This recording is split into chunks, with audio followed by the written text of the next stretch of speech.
para você abrindo sua Bíblia em Romanos capítulo 11.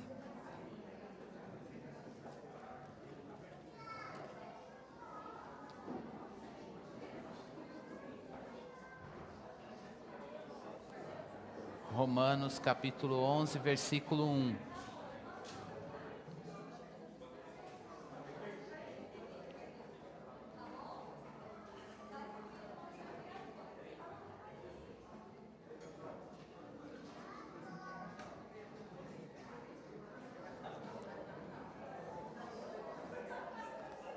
Metade da igreja foi embora.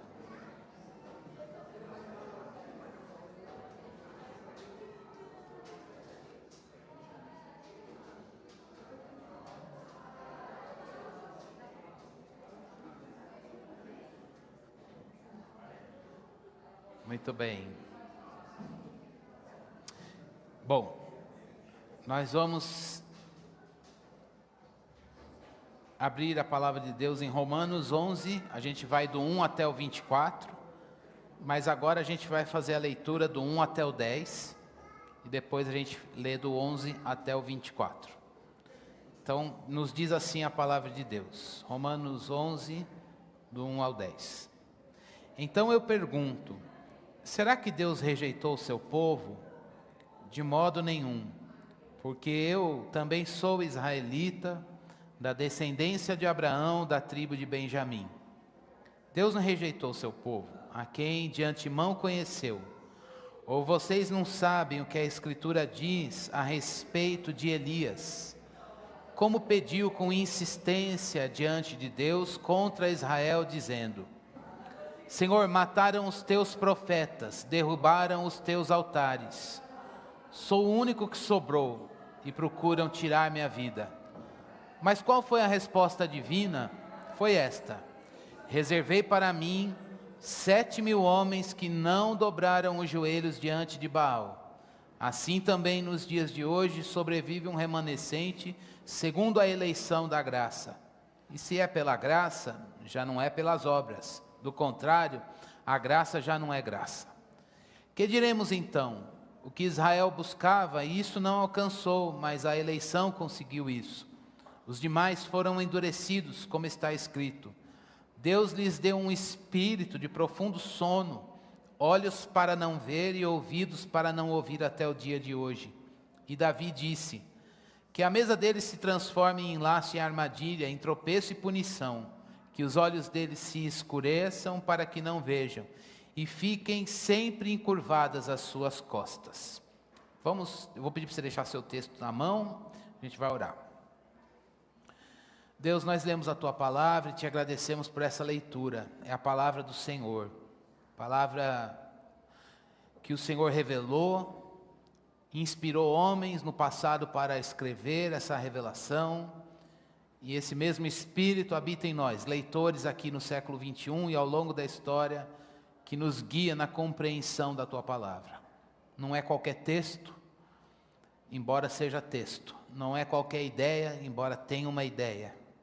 É a Tua palavra, é a voz do Senhor, e uma vez que a Tua voz é anunciada, ela faz o que o Senhor deseja e prospera naquilo para o que o Senhor a enviou. Essa é a nossa expectativa, Deus. Temos expectativas da Tua voz. Temos expectativas da Tua voz, com a Tua voz. Esperamos que ela cumpra em nós os efeitos que só a Tua voz pode cumprir. Esperamos que a Tua palavra faça o que só a Tua palavra faz.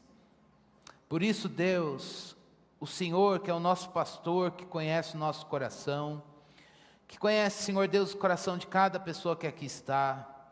O Senhor conhece, Senhor Deus, onde há necessidade de ajuste, seja, Senhor Deus, de fortalecimento, de consolo, de correção, Senhor, de ensino, de edificação. Entra, Senhor Deus, com essa resposta. Entra, Deus, no momento da pregação da palavra, Senhor Deus, com direção para o que está perdido. Ó Deus, com paz para aquele que está sem paz.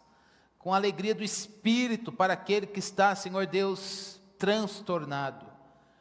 com um despertamento para aquele que está em apatia, indiferença, que não consegue mais te sentir, não é mais impactado pelo teu ser. Desvenda os nossos olhos para que vejamos as maravilhas da tua lei. Coloca-nos em pé, Senhor Deus, neste mundo, fortalecidos pelo Senhor, cheios do teu poder, embebecidos, Senhor Deus, da tua presença e renovados no nosso pensar, no nosso crer com o Evangelho de Jesus. Põe a palavra na vida.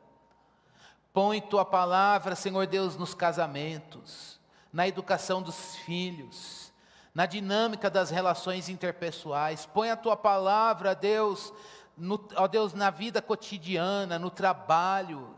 Ó Deus, trabalha pela palavra o contentamento em Deus, o contentamento e a alegria da salvação no Senhor. Fala conosco, Deus. Nós estamos prontos para te ouvir. Oramos em nome de Jesus. Amém. Amém. Irmãos, esse texto de hoje, ele coloca para a gente o tema de que ninguém na vida cristã tem do que se orgulhar.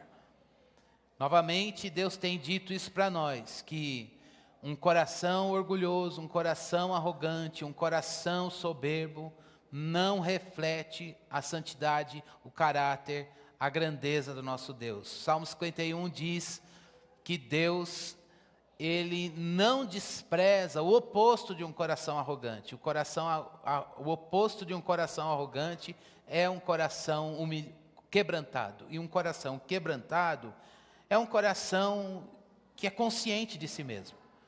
É um coração não fingido. É um coração honesto.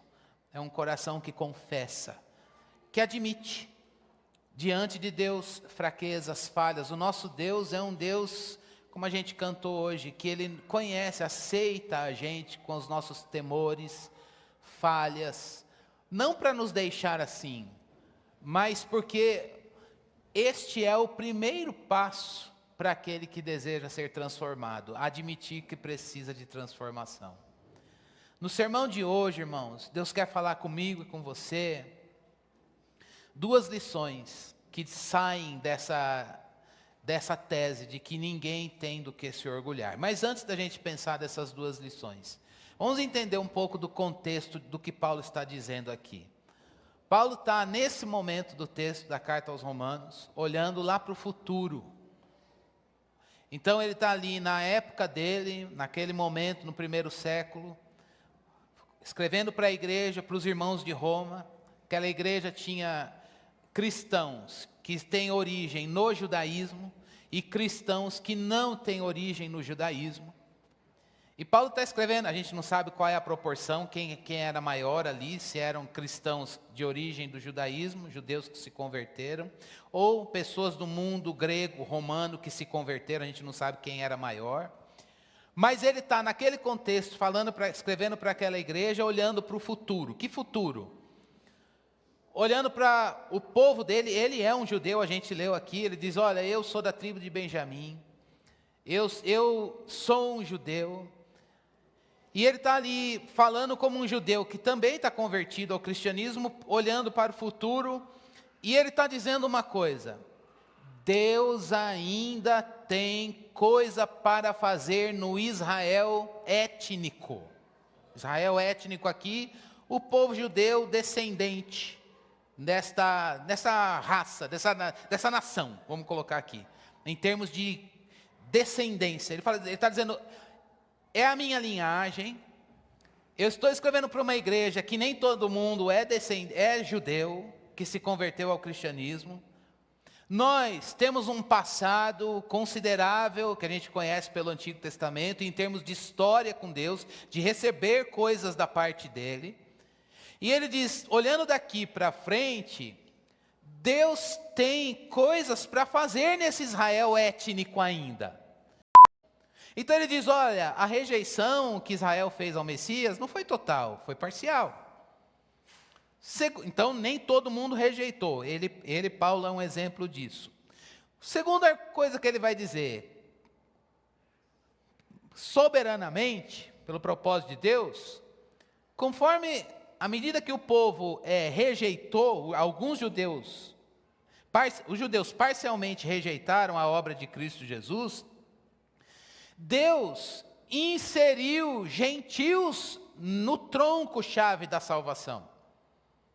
Então ele diz, olha, os gentios, com a rejeição dos judeus, os gentios foram inseridos nesse projeto de salvação. E isso está registrado desde o Antigo Testamento, que Deus queria colocar em Israel como luz para os gentios. Deus sempre quis alcançar também os gentios para a salvação. Gentios aqui na Bíblia são aqueles que não são judeus.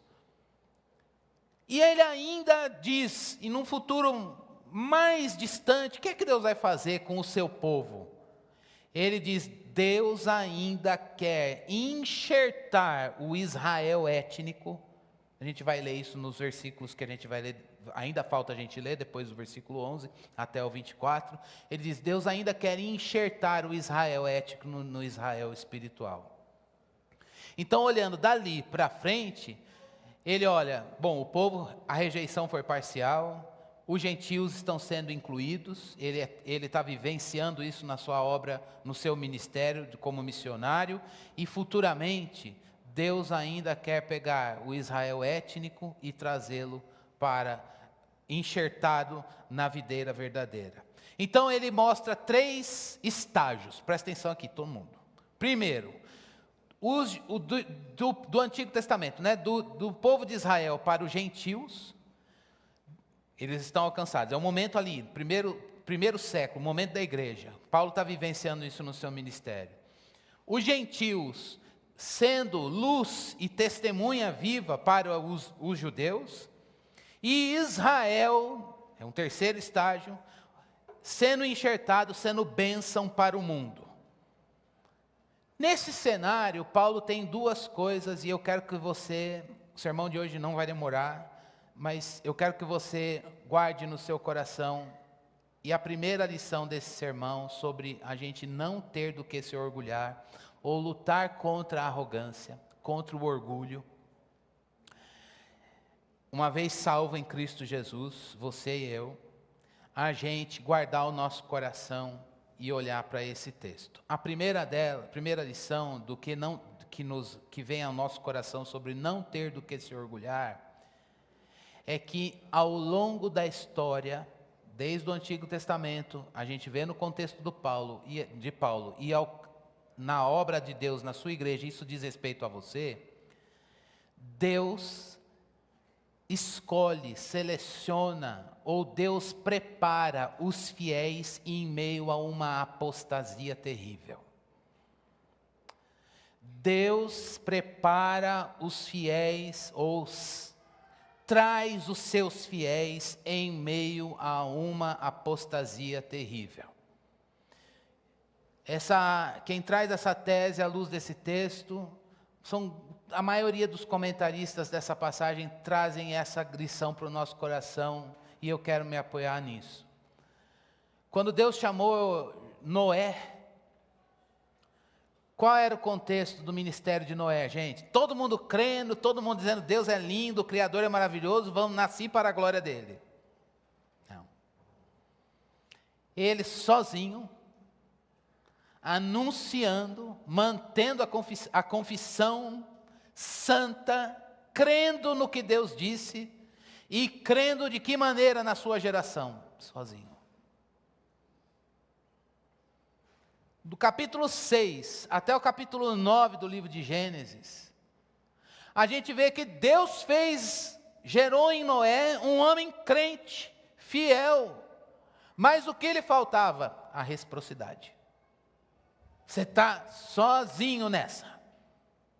E como ele ficou na missão de continuar guardando a palavra e mantendo e fazendo aquilo que Deus queria que fosse feito. Ele ficou lá em fidelidade, anunciou o juízo, chamou o povo para arrependimento, construiu a arca, porque Deus falou que ia trazer um novo começo. Ninguém ouviu, ele construiu a arca em fidelidade, sozinho, e Deus o preservou naquele contexto. Vamos avançar na história. Eu quero que você leia comigo José. Lembra do José? Lá no livro de Gênesis, capítulo 45, versículo 5 e o versículo 6. Deixa o Romanos guardado.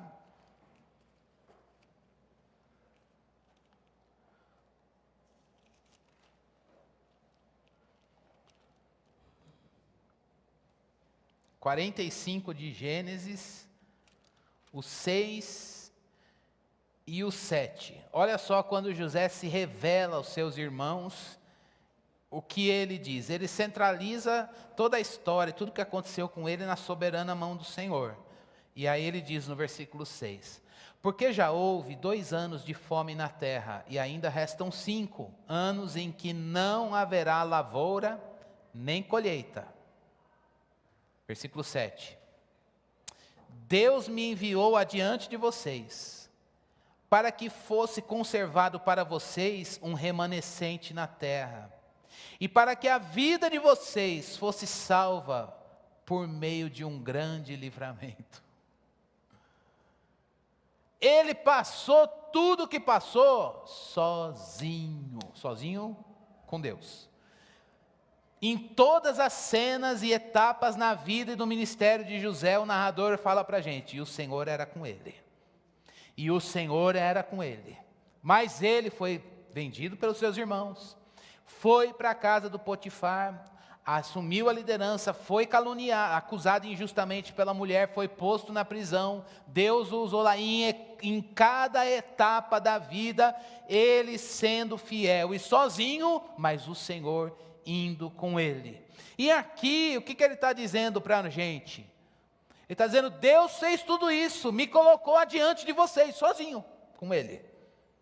Porque há uma desgraça, nós estamos no meio de uma fome na humanidade, 7 anos, ainda tem um tempo para percorrer, mas olha que coisa maravilhosa que ele diz, Deus me colocou adiante de vocês, por quê? Porque ele queria colocar um remanescente do seu povo.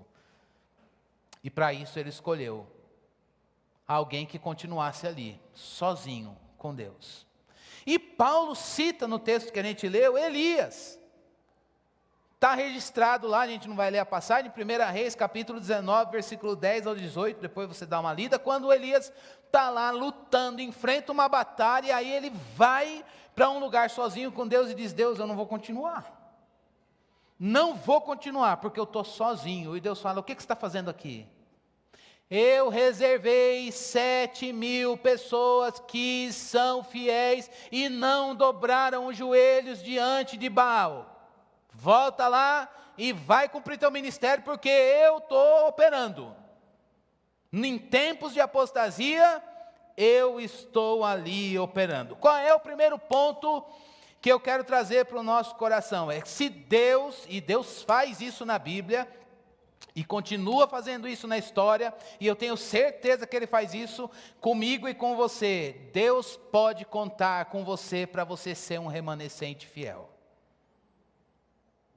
É uma bênção ver isso, só que o remanescente fiel exerce vida e ministério em contexto de desvio, desgraça e apostasia. Como foi Noé, como foi a vida de José, como foi o ministério de Elias, como foi a vida de Paulo aqui, quando ele cita para a gente. Não é fácil, irmãos, não é fácil. Eu já disse uma vez na testemunho do último encontro do Vale de 2022, que no meu primeiro emprego, eu era office boy, e o desejo que eu tinha era, primeiro emprego, né? Poxa vida, você quer começar num lugar que você pode crescer. O meu primeiro emprego, eram 5 funcionários, eu era o mais novo. No primeiro mês, eu ganhava o primeiro salário, não era real ainda, era um salário que assim, não é uma época, gente, quem nasceu depois, era uma época que você falava assim, você vai ganhar, hoje é dia 8, você fala assim, você vai ganhar R$1.000, legal, até você receber daqui 30 dias, os R$1.000 não valia mais nada, você comprava, porque a inflação era um negócio diário assim. Então, o leite custa 2, amanhã ele custa 4, no outro dia custa 6, depois... Então, quando chegava o dia do seu salário, o poder de compra dele era nada. E eu entrei, o seu salário está combinado assim, não era em salário mínimo, era em 1.000 cruzeiros na época. E aí, no primeiro ano, eu entrei e tinha um motim de os 4 outros funcionários de saírem da empresa e fundarem uma empresa para eles. Porque eles estavam profetizando e antevendo, tecnicamente, de que o escritório ia falir. Então, eu percebi isso logo no primeiro mês. Falei, meu Deus, é um tiro no pé trabalhar aqui, porque eu já entrei com a casa caindo. Então, era muito triste, era angustiante. Falei, meu Deus, o que eu vou fazer? Eu sou só office boy, eu vou sair daqui, a empresa acabou e eu virei office boy. Mais nada, não tem nenhuma perspectiva de crescimento. E dito e feito. Dito e feito, em 1 ano e pouco, eles naturalmente fundaram uma outra empresa no mesmo ramo e eu fiquei. Eu tinha 18 anos, 1 ano e pouco de casa, tinha terminado ensino médio e tinha o dono e eu. Falei, o que eu faço agora? Pior que assim, quando você começa a trabalhar, você já constrói os boletos, né? Então você tem que trabalhar para pagar. Qual é hoje, na época eu não tinha maturidade para entender, mas qual é o saldo disso? É entender, irmãos, que Deus queria várias coisas, trabalhar no meu coração, mas uma delas é aprender a ser fiel quando as coisas estão em desgraça. O ambiente era de queda, de falência, de fechamento, de fim.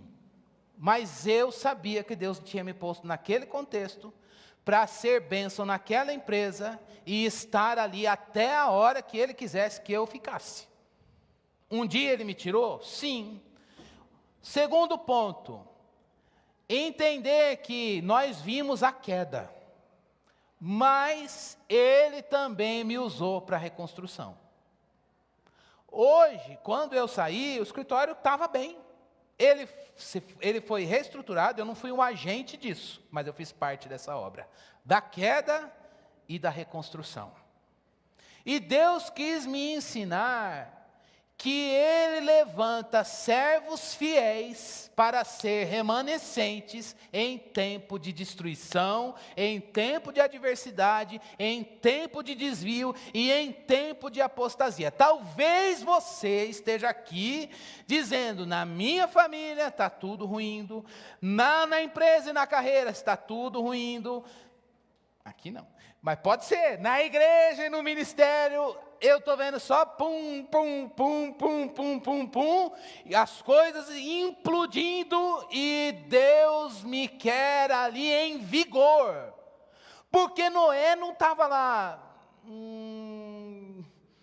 então, por que eu estou aqui? Por que esse cenário?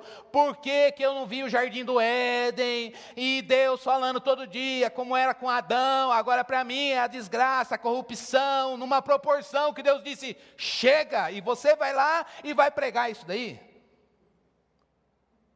Queria saber se nessa manhã Deus pode colocar aqui para mim e para você, que na sua geração, no ministério, na sua família, lá na sua empresa, lá nos seus negócios, na sua família, no seu casamento, dizer, eu posso fazer de você um remanescente aqui? Como foi com Noé? Eu posso usar você, José, para fazer uma história em que quando chegar a época da fome, é uma provação que há de vir sobre todo mundo, eu vou te usar. Mas o caminho até lá vai ser um caminho de solidão. E Deus dizendo, mas o Senhor estava com José. O Senhor estava com José. O remanescente, irmãos, é estabelecido pela graça de Deus. Deus separa o seu povo para ser remanescente. E o que é que aquele que foi levantado como um fiel em tempos de adversidade tem como desafio? Ver o seu entorno rejeitar a palavra, ver o seu entorno perseguir a palavra. Noé tinha que lidar com isso. A palavra era rejeitada, a palavra era perseguida. José mantinha a confissão, e por querer manter sua confissão, fraco e finito como era, a mulher do Potifar fez o quê? O acusou injustamente. Quando seus irmãos chegaram diante dele, precisavam do seu favor, o que ele tinha na mão? A faca da vingança.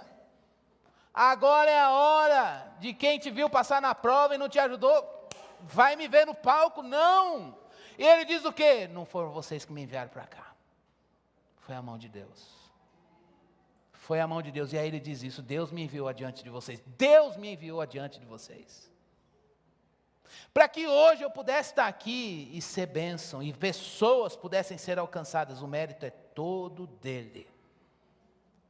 Você está pronto para ver o povo rejeitar a palavra lá no contexto do seu trabalho, no contexto da sua família, na nossa geração? Você está ali pronto para ver essa corrupção e dizer: Deus, mantenha o meu coração firme.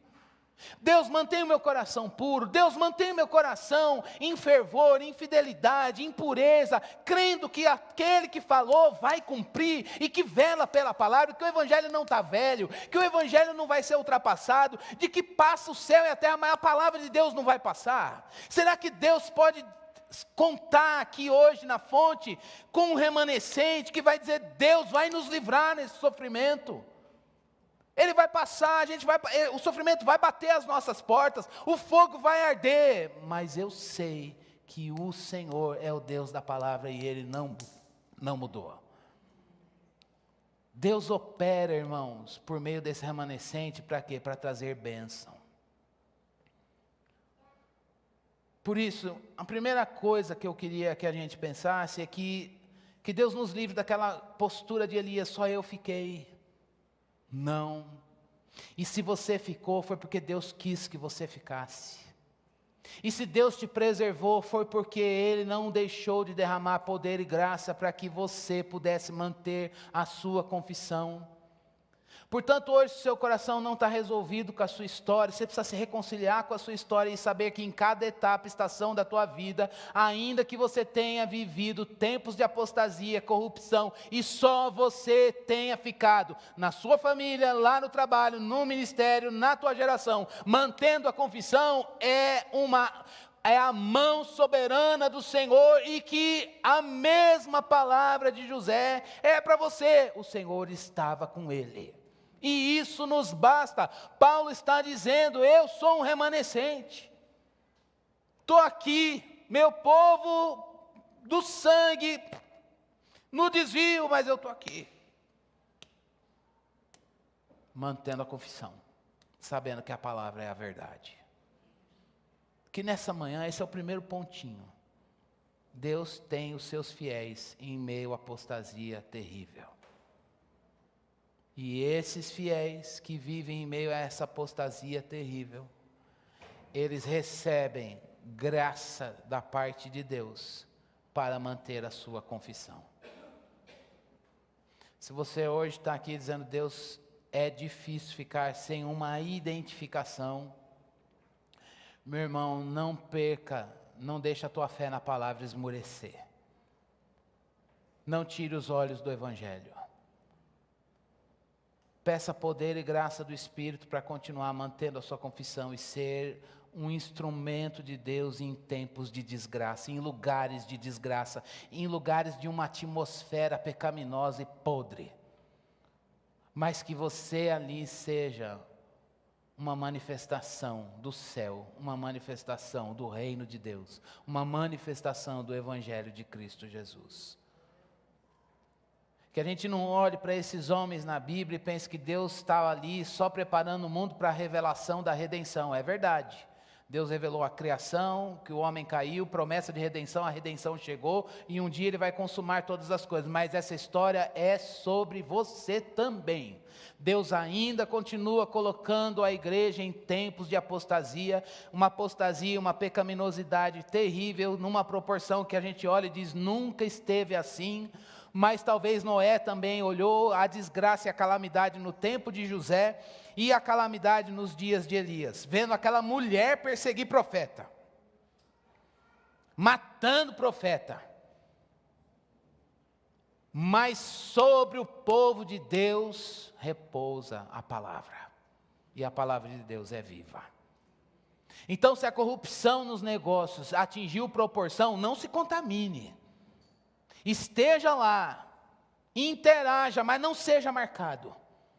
Não sente na roda dos escarnecedores. Como é que é a progressão do Salmo 1?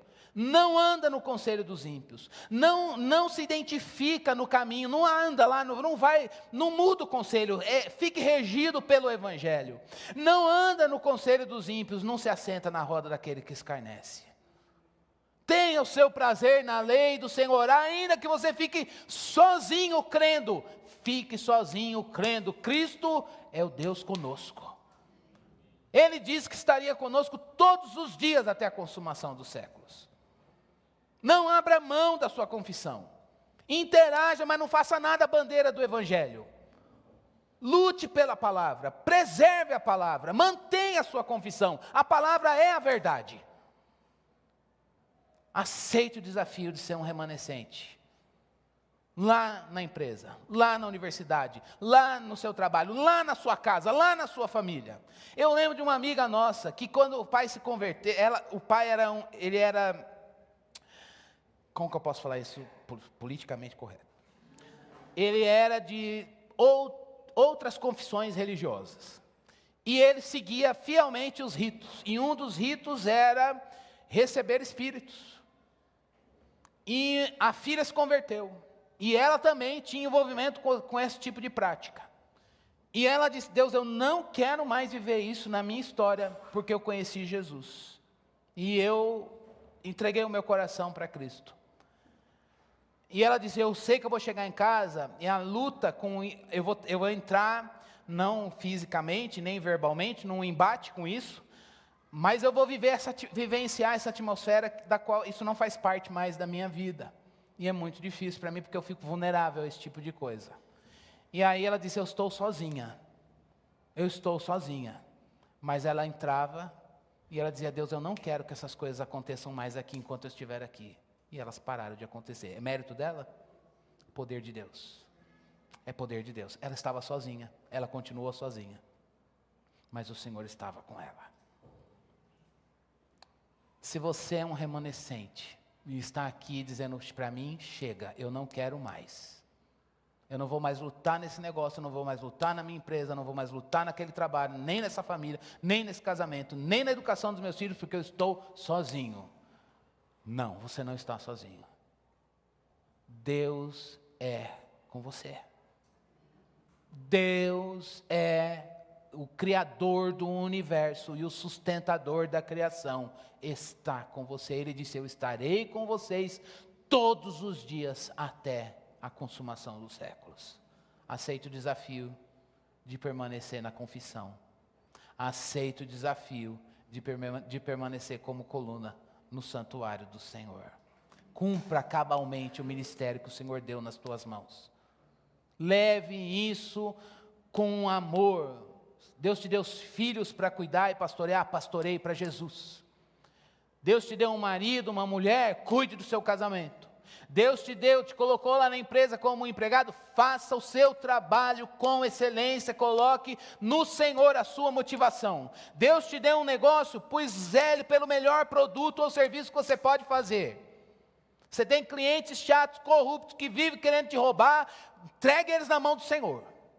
Você tem um cara que quer passar a perna em você, que está acima, ao lado ou inferior, você tem que vigiar e está cansado, o Senhor pode te preservar. E ainda que os homens tramem como tramaram na vida de José, guarde isso, o Senhor era com ele. E todas essas etapas faziam parte do tratamento que Deus tinha para fazer na vida e no caráter dele. Deus deixa a gente ver calamidades. Deus deixa a gente ver a corrupção numa proporção tal que a gente talvez não aguente. Mas nada foge do controle das mãos do Senhor. É muito bom, irmãos, ver a época do avivamento. Mas Deus também levanta um povo para semear esse avivamento em tempos de aridez. E eu tenho certeza que em algum momento, em algum contexto da tua vida, Deus quer contar com você. Então lembre-se disso. Deus estabelece o remanescente pela graça. É difícil ver o entorno rejeitando e perseguindo a palavra. Mas Deus quer usar esse remanescente para trazer livramento e quer trazer bênçãos e operar bênçãos por meio desse remanescente. Glória para nós, é o Senhor que faz. E Ele nos deu a oportunidade de sermos usados naquilo que Ele quer fazer. Ele vai fazer com a gente ou sem a gente, mas Ele nos dá a oportunidade disso. Segunda lição, do versículo 11 até o 24. Vamos ler. Então eu pergunto, será que eles tropeçaram para que caíssem? De modo nenhum. Mas pela transgressão deles, a salvação chegou aos gentios, para fazer com que os judeus ficassem com ciúmes. Ora, se a transgressão deles resultou em riqueza para o mundo, e a diminuição deles resultou em riqueza para os gentios, quanto mais a plenitude deles. Dirijo-me a vocês que são gentios. Isso nos envolve. Visto que eu sou apóstolo dos gentios, glorifico o meu ministério, para ver se de algum modo posso fazer com que os do meu povo fiquem com ciúmes, e alguns deles se salvem. Porque se o fato deles terem sido rejeitados trouxe reconciliação ao mundo, será que seu restabelecimento se não vida dentre os mortos? E se forem santas as primícias da massa, igualmente será santa a sua totalidade. Se for santa a raiz, também os ramos o serão. Se, porém, alguns dos ramos foram quebrados e você, sendo oliveira brava, foi enxertado no meio deles, e se tornou participante da raiz e da seiva da oliveira, não se glorie com os ramos. Mas se você se gloriar, lembre-se que não é você que sustenta a raiz, mas é a raiz que sustenta você. Então você dirá, alguns ramos foram quebrados para que eu fosse enxertado. Correto. Eles foram quebrados por causa da incredulidade, mas você continua firme mediante a fé. Não fique orgulhoso, mas tema. Porque se Deus não poupou os ramos naturais, também não poupará você. Considere, pois, a bondade e a severidade de Deus. Para com os que caíram, severidade. Mas para com você, a bondade de Deus, desde que você permaneça nessa bondade, do contrário, também você será cortado. Eles também, se não permanecerem na incredulidade, serão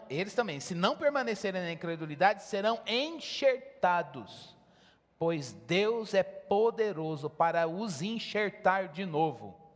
Pois se você foi cortado daquela que por natureza era uma oliveira brava, e contra a natureza foi enxertado numa oliveira boa, quanto mais esses, que são ramos naturais, serão enxertados na sua própria oliveira. Paulo usa uma imagem da agricultura da época.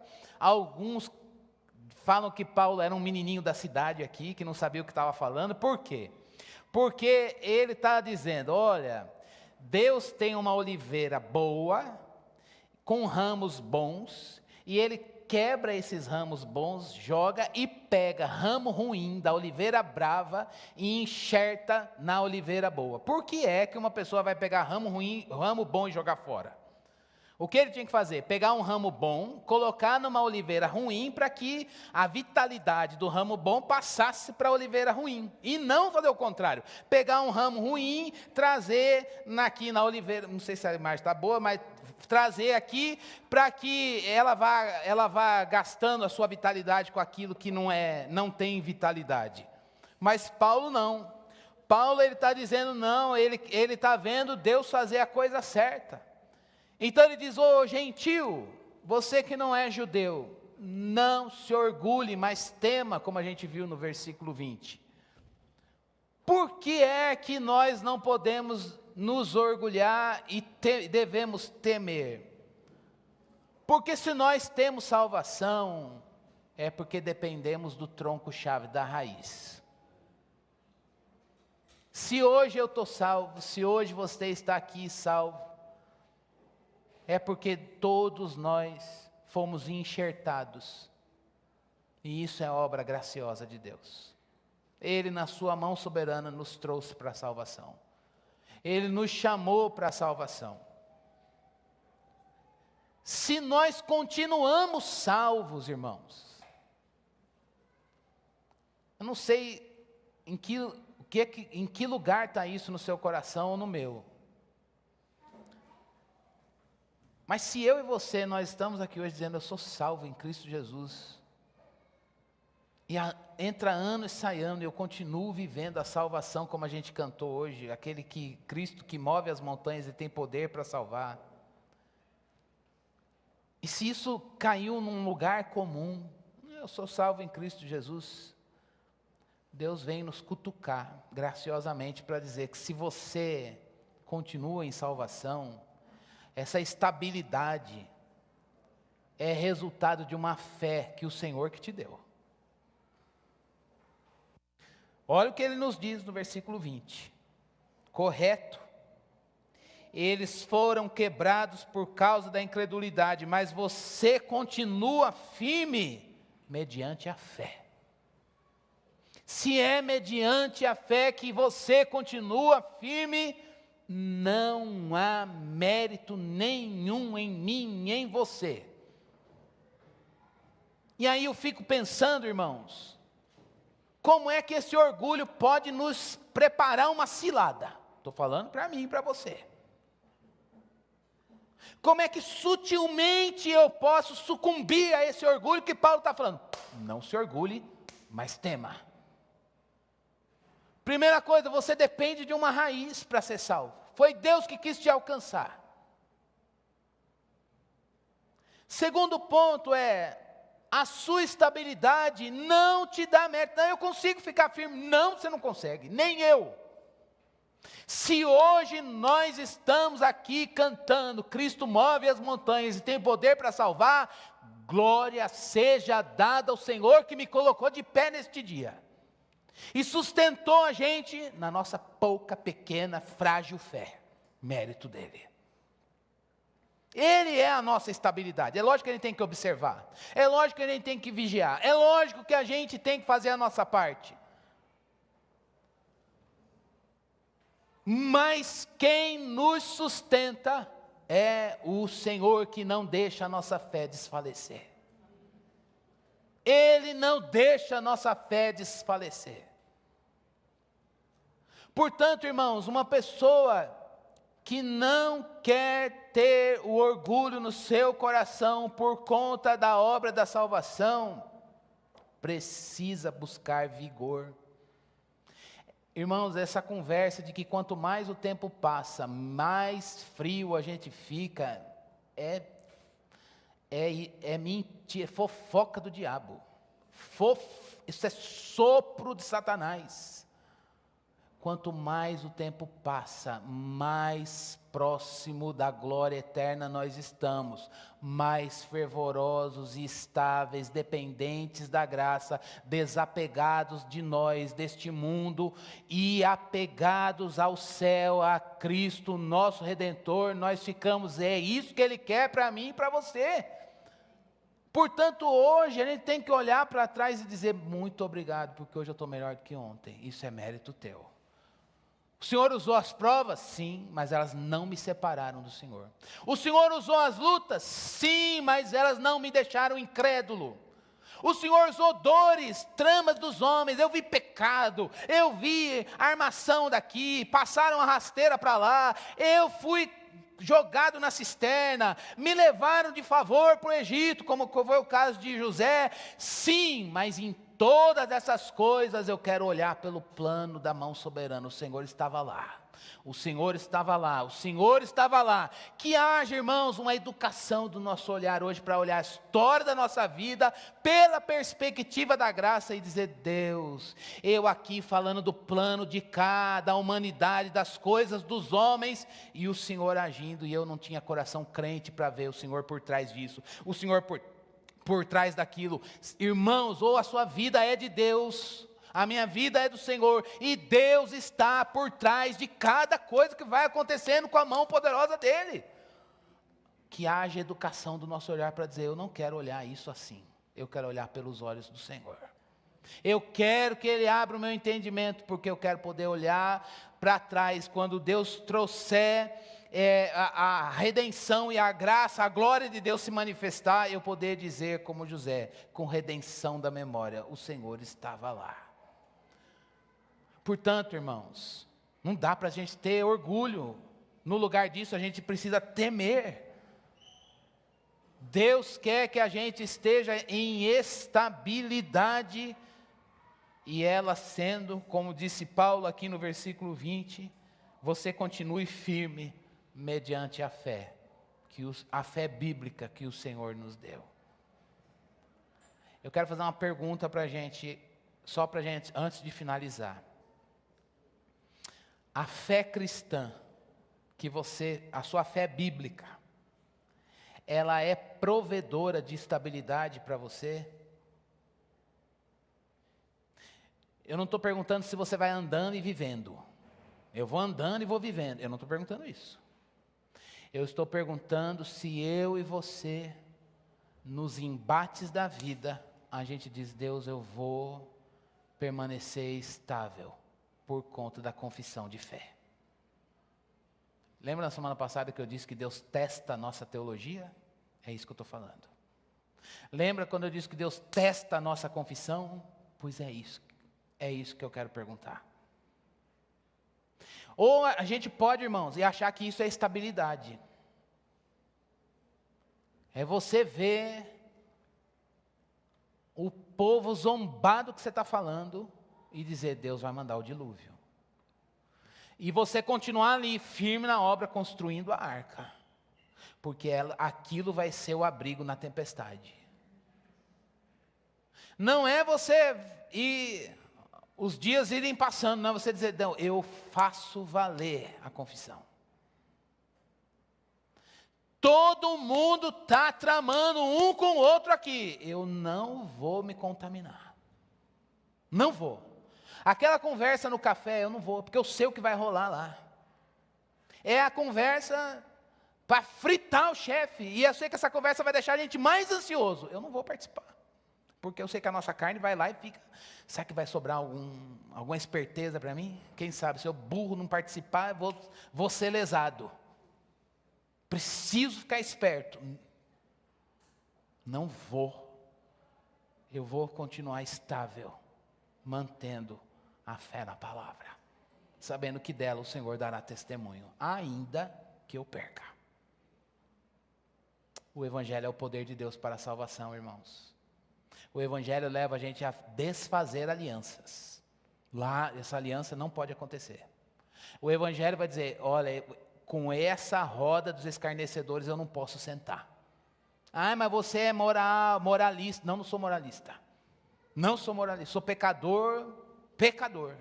Ando com pecadores, como com eles. Mas naquilo que se senta para escarnecer do Evangelho, direta ou indiretamente, eu não vou participar. Porque é a fé que rege o meu coração. Nós estamos num momento em que as coisas são muito sutis, irmãos.